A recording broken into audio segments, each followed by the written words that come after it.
mamas. Today we are going to talk about returning to running and exercises that you should be doing before you return to running. So when it comes to returning to running, this is only if it's a goal of yours to start running again. Maybe you ran before you had your baby. Maybe you want that to be something that you do with your baby in a jogging stroller. It sounds like it's going to be something good and new for your routine. First and foremost, I want to make sure that you have gotten into a routine of walking. I don't want you to go from just sitting to running. You need your body to A, recover, but B, be prepared instead of just thrown in the ringer when it comes to running. So I want you to be walking and walking a decent duration, about 30 minutes, multiple days a week, to know that your body has the stamina to get back into running. Today we're going to talk about exercises for running, and I'm going to show you some that you can do at home, body weight, and then I'll also show you some at the gym with weights if you want to make it a little bit more challenging. But you want to make sure that you are, again, preparing your body by starting to walk, and as you start running, I would recommend intervaling it. So not just going out and running as far as you can just to see, go out, start walking, do a jog, listen to your body, and then bring it back down to a walk.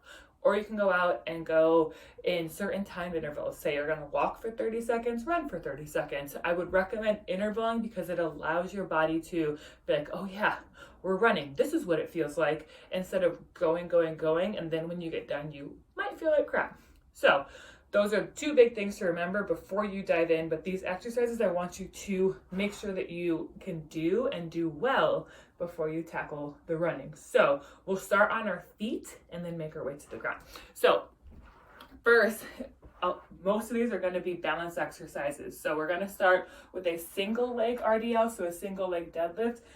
And you can use balance support as you start this if you need to. So the benefit of single leg exercises is because it helps shift your body side to side, making sure both sides are even. Because when you are running, you are literally putting weight on one side and then the other as you are, one foot's off the ground, one foot's in the air, and you go through. So running is shifting side to side, so we need to make sure that our balance is good to support that.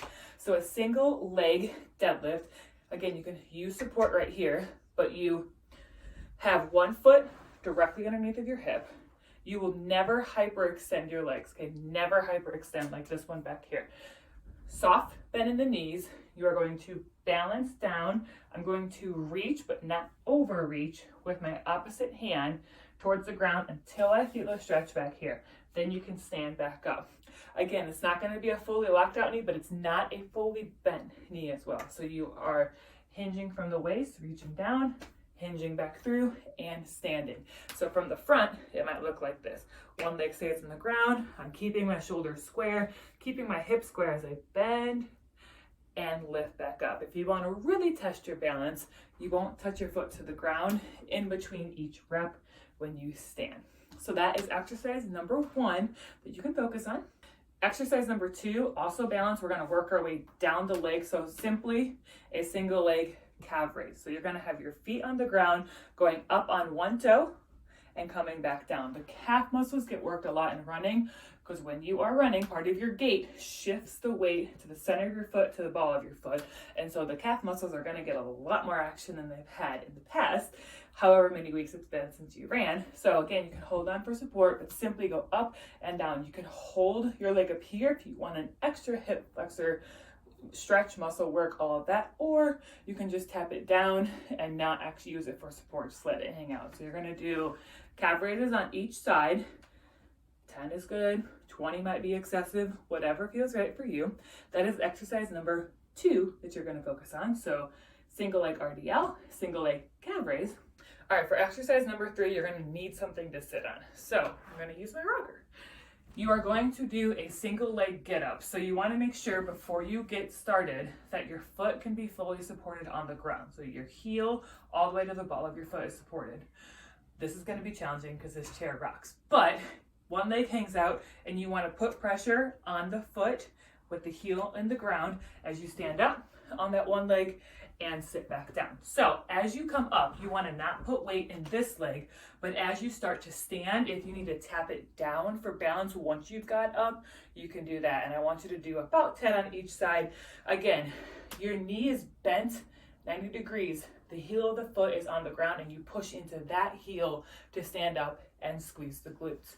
Before we make our way to the ground, we're gonna stay right here. This is gonna be one of the highest impact exercises you're going to do, but you need to do it to make sure that your body can support high impact, because that's what running is. So you are going to do a broad jump forward, land softly on the knees. Again, we're not hyperextending. Land softly on the knees, back pedal, and I would also add in 3 squats at the back of it just to keep the pelvic floor and the legs fully engaged. Load up softly, softly jump forward, land softly, back pedal to where you started, good for the hamstrings, and give me 3 more squats. Repeat that 10 times as well. Okay, making our way down to the ground, we're gonna do a single leg glute bridge, which is not that far of a level up from the glute bridges that we do, but it just helps, again, shifting the weight side to side and focusing on balance. So as you get set up, you're gonna come to the top like you would for a normal glute bridge, okay? Remember what that feels like.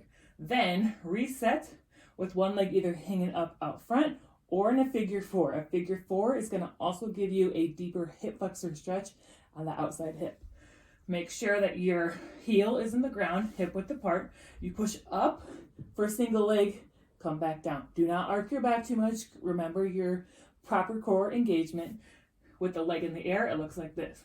So pushing through that heel, fire up this quad and come back down. So you're going to get 10 on each side of those. Lift and lower, beautiful. And I got a bonus one for you if that all feels good. You're gonna do a single leg march. So one foot is gonna come up parallel to the floor, drop back down without touching the ground. So this is a hip flexor and a balance test of just lifting and lowering. And guess what helps hold you stable? It's the core. So lift, lower, lift, and lower. 4 exercises you can do with the weight and or at the gym. You can do the single leg RDL where you balance with one foot on the ground and hold the weight in the opposite hand to make the hamstrings and your balance work harder. You can hold the weight just simply anywhere as you do the single leg calf raise to make your calves work a little bit harder. You can also add squats into the mix, and it's great to hold a weight at the front of the squat to make your core fire up, and then we can do the single leg glute bridge holding a weight on your pelvic bone. And if you're pregnant, you just don't use the weight at all. But if you are not, feel free to place it there and try it out.